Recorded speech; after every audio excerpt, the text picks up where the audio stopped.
name is Jonah Jonathan, and welcome once again to the Jazz Musician's Voice.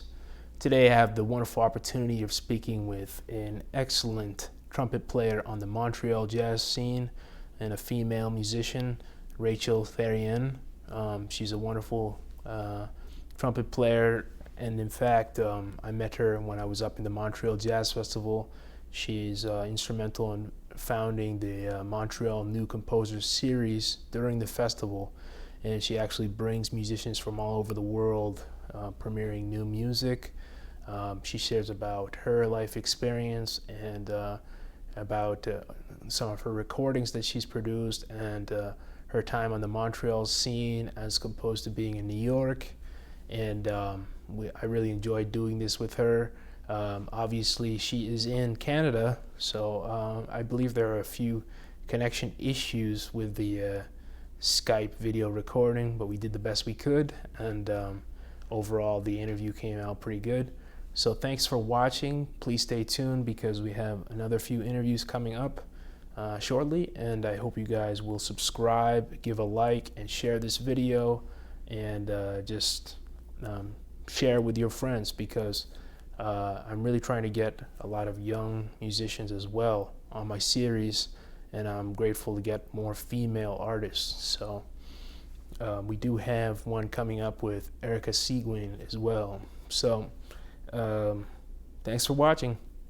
Ladies and gentlemen, today I'm fortunate to speak to a great trumpeter on the Montreal jazz scene, Rachel Therrien. I met you back in 2013, and it's been quite some time since we've seen each other since, but you've been doing quite some good stuff. And you are originally from Montreal, from the French side of things, the Francophone side of things.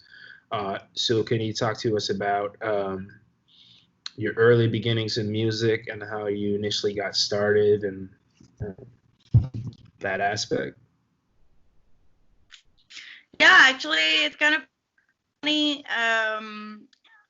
First of all, I have no musician in my family, and we moved when I was going in high school, and I got into school like too late, and I had no choice in the music class. There were only two instruments left, which is trumpet and trombone. So I picked the trumpet because at least there's three pistons. But so yeah, I didn't even know what a trumpet was. I had to look it up, and I saw an image. So it's pretty funny. But I had very great teachers, and I always loved challenges, and they were able to notice that, and they always pushed me for things that were challenging. So, and it was great because I started playing the man paid out of his pocket to play music that he loved and that we all loved, which was King Crimson's repertoire, Jet Roto's repertoire, and we were like a 90-piece orchestra playing that music, so it was pretty fun. And then right after that, they pushed me into studying doing drum corps, and that's where I actually started like real trumpet technique, and it's the first time I was in contact with trumpet players that were living of it, and it's when I decided I wanted to do this as a career. Really excellent. And you took a short period of time where you studied at the University of Montreal before you decided to go and study music in Cuba. So talk a little bit about that period in your life. Yeah, well, I did my bachelor degree in jazz interpretation at the University of Montreal, and it wasn't jazz school is sometimes a little bit hard and sometimes a little bit old in the way of seeing things, and I learned a lot, like playing big band and stuff, and writing music, composing and stuff. But really, we had the opportunity with the big band of University of Montreal to play with Geraldo Piloto, which is a great drummer from Cuba, and that's when I met Cuban people living in Cuba, and they convinced me to go there. So I left after 2 years of university to go study in Instituto Superior de Arte in Havana, and yeah, it changed my life. It was great.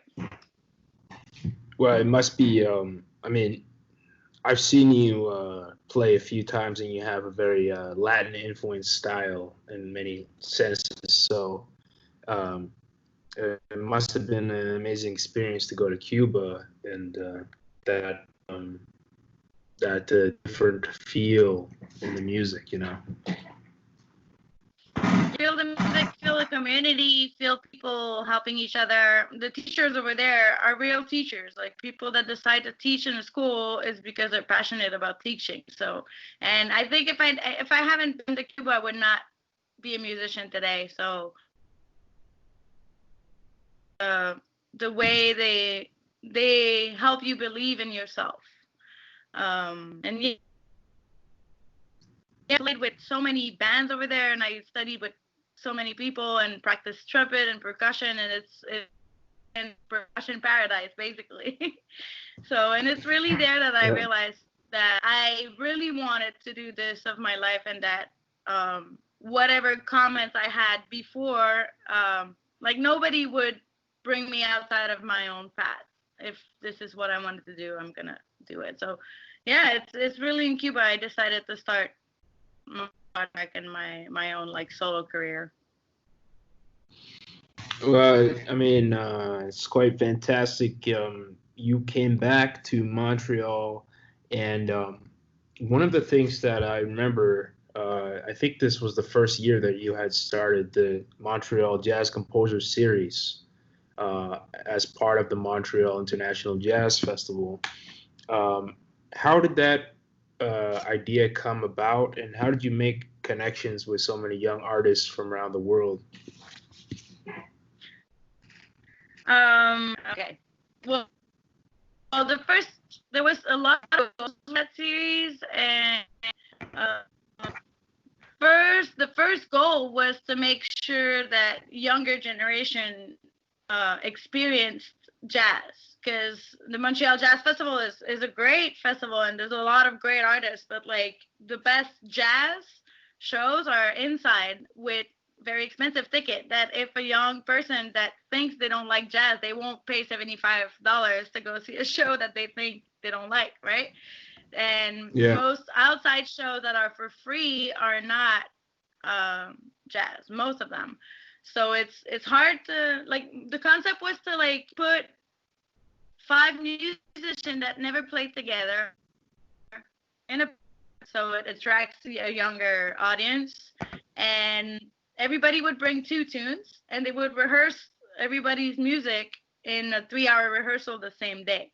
So for sure it's not 100% like well played. There's gonna be mistakes, there's gonna be yeah, errors and stuff, but that's the concept of jazz. It's how to listen and how to actually play together and like take a mistake and make something out of it, right?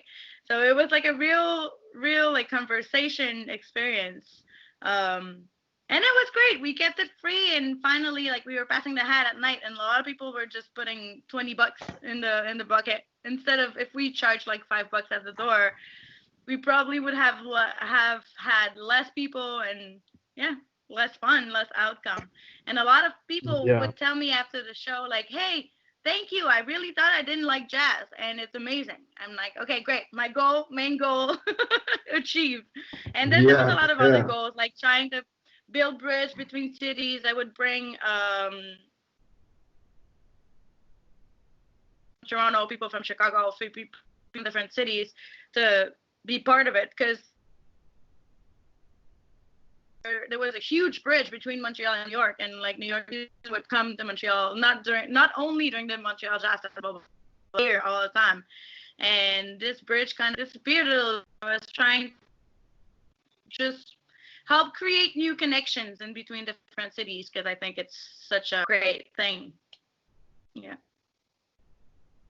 Yeah, I mean, you certainly have quite that connection with New York City. Of course, I mean, you've lived in New York some, and you have connected with some of the musicians. Um, splitting your time between New York and Montreal, what are some things that you feel separate the scenes, and what do you like about each respective place?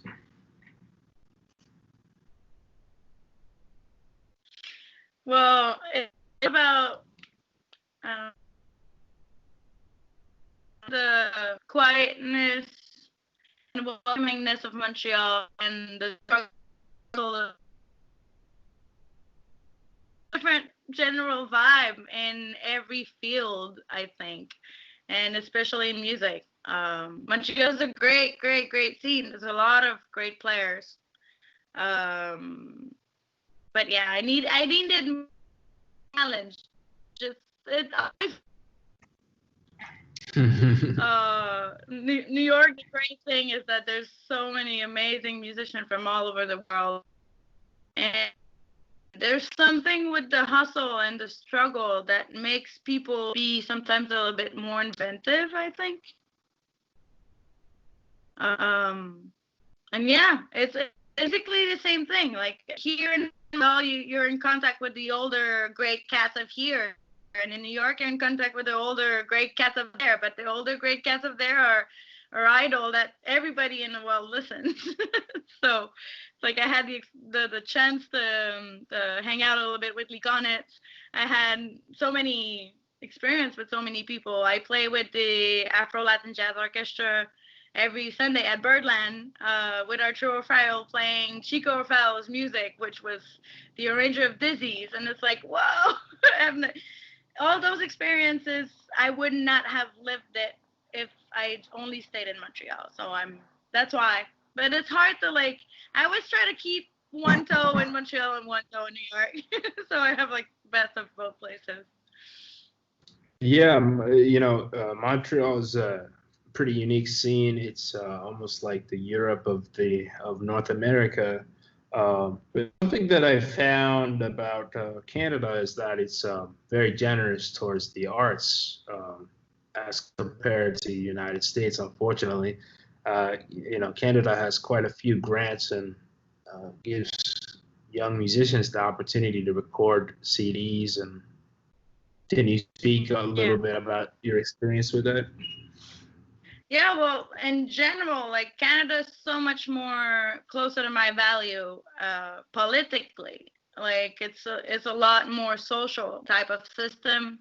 That's always my issue with the United States and in general. I'm a very, very social person in the political aspect, and I think Canada is doing great at that because there's so much support for not just for the art but for everything. Just in the current situation of COVID, we really have help from the government. The government reacted and is helping everyone. And I don't know. I think there's a great support. There's arts council in every province, plus the Canada-wide council thing. But I like to not just be 100% positive. I think that sometimes artists here take it for granted because that was a great thing to be in New York and realize how most of the artists that we admire, they don't have that kind of support and they find a way to do it. So I think having all those grants, it's amazing. And I'm very, very grateful to have access to that. But you have to make sure you don't get lazy and don't depend on that. Because sometimes people have an idea of a project and they ask a grant, and then if they don't get it, they don't do the project. And it's like, dude, do you realize that 90% of the artists all over the world, they don't have that kind of funding and they do their project anyway? So, yeah, you just have to be grateful and realize what you have. As a young artist, I mean, you've actually released quite a few albums, I believe at least 5. Can you talk to us a little bit about some of these recordings?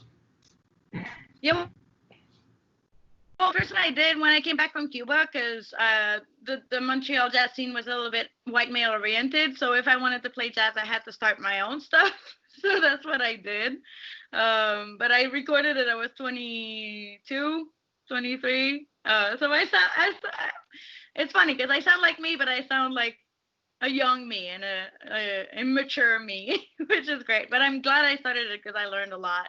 So I have 3 records with my Montreal Quintet, which is the same musician I'm playing with since 10 years today.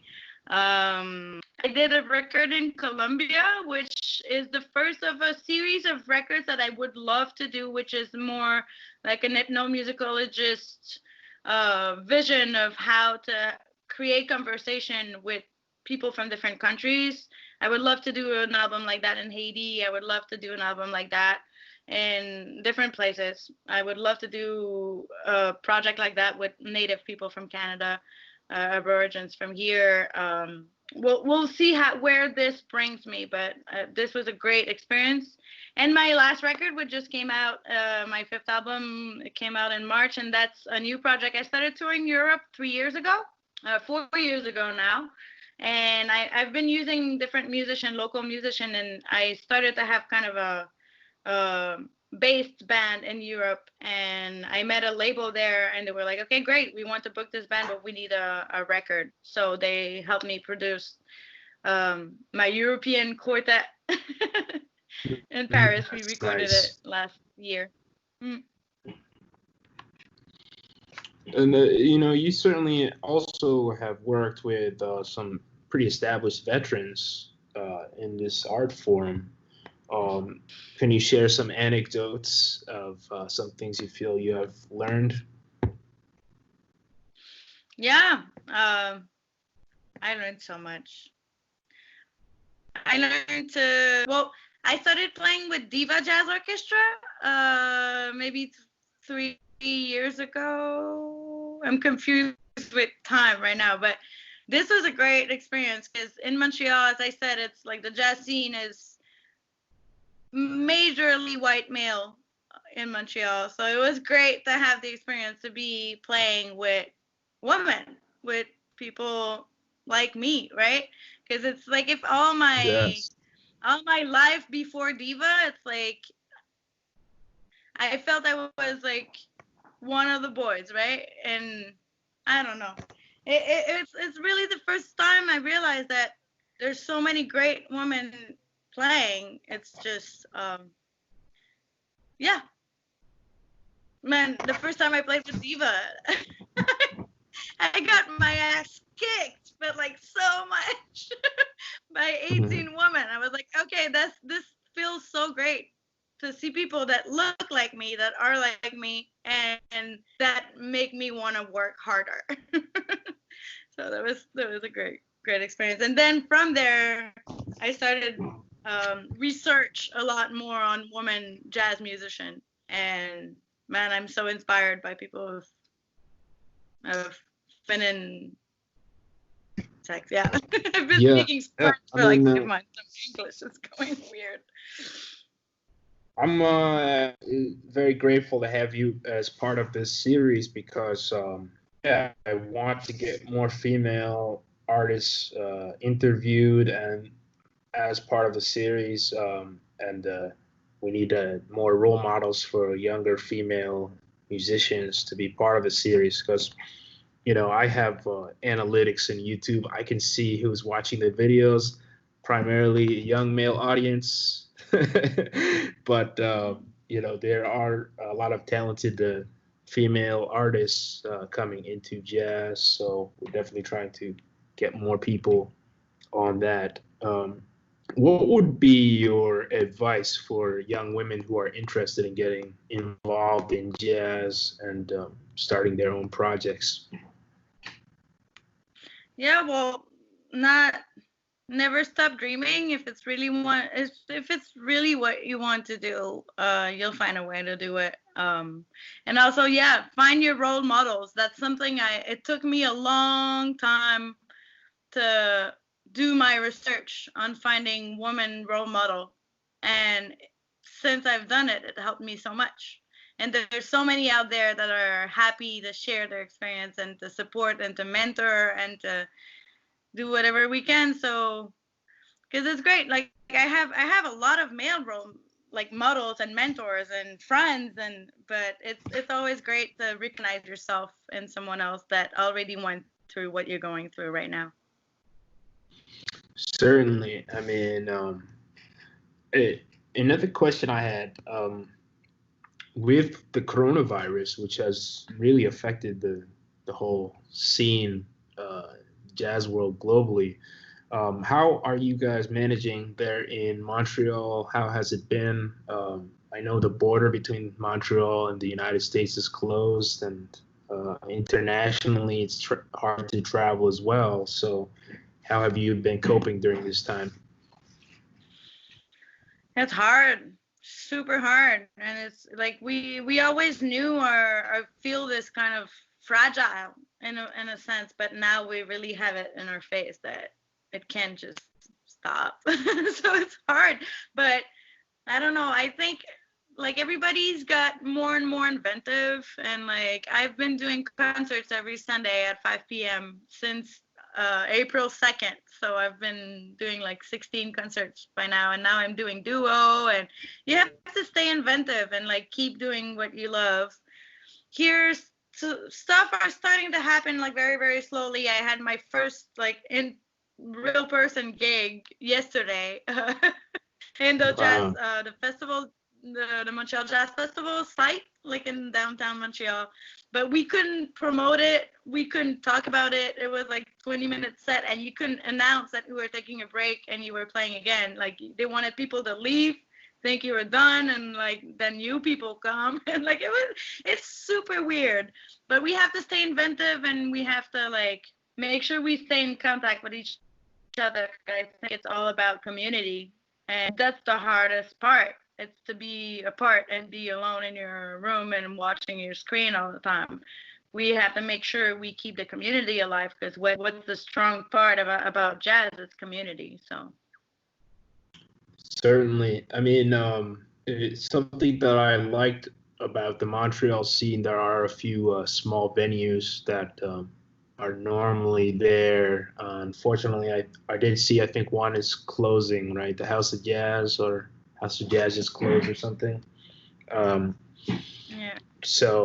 and then there was no jazz festival this year, which must have been a big hit to the city because the Montreal International Jazz Festival usually brings upwards of 2 million people through the city for that 10-day period.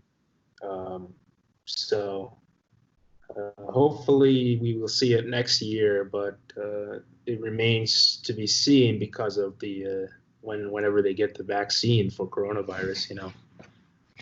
Yeah. Um, Yeah. It was a sad year everywhere. Like every festivals were canceled almost everywhere. But yeah, I'm more concerned about like small venues, because like outside of the festival, like artists will survive all year on the small clubs. And I'm concerned about small clubs here, like you said, House of Jazz closed, but I'm concerned about small clubs everywhere. Like it's very, very, very hard to survive, and people are scared to go and close small bars, and yeah, it's hard. I really, really hope that most of them are gonna survive, because then it's gonna be hard to play for us and to survive in the future if we lose our houses, our concert houses. yeah, yeah. We'll see what happens. In New York, it's a similar thing. Just take a look at Small's Jazz Club and the stuff that Spike Wilner posts about dealing with the landlord and the fees and everything. And they just fortunate to get some donations, so they do have some live shows that are streamed. Chances are that will be more of the norm for at least the immediate future, the live streams. Do you have any other immediate projects coming up that you are working on? Yeah, well, I'm every week since also April, we've been recording with the Afro Latin Jazz Orchestra, the Sundays at Birdland. So that's on Aljo's Facebook page, I think, and YouTube page.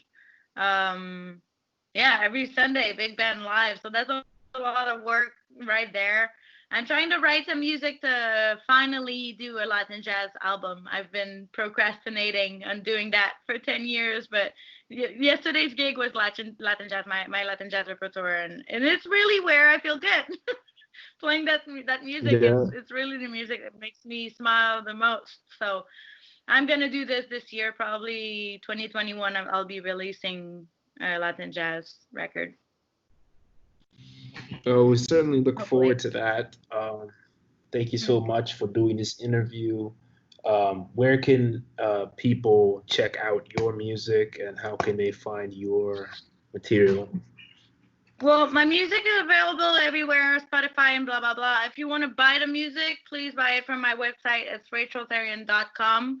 And please follow me on Instagram. It's Rachel Therrien Trumpet. Same thing on Facebook and Rachel Therrien on YouTube. Please follow me everywhere. I'm like posting a lot of content right now, and it's great to have new followers and new community.